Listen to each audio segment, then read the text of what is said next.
The next divine name is Al-Muqeet, which means the nourisher. Allah, the Exalted, is the only one who creates and apportions the provision for the entire creation.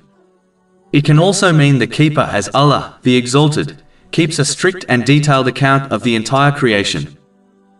The Muslim who understands this divine name will not stress over their provision, and this worry will never take them towards the unlawful, as they know Allah, the Exalted, has apportioned the provision for the entire creation over 50,000 years before the creation of the heavens and the earth.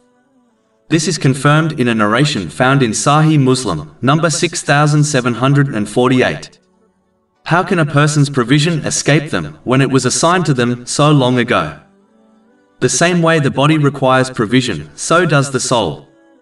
Allah, the Exalted, is the only one who provides this provision, which is obtained through sincere obedience to Him by fulfilling His commands, refraining from His prohibitions, and by facing destiny with patience. A Muslim must act on this divine name by fulfilling their responsibilities by providing for those under their care, according to the teachings of Islam. A Muslim should also encourage others to gain both physical and spiritual provisions in a lawful manner. Over 400 free ebooks, audiobooks, infographics, podcasts and blogs available on our website, www.shaykhpod.com.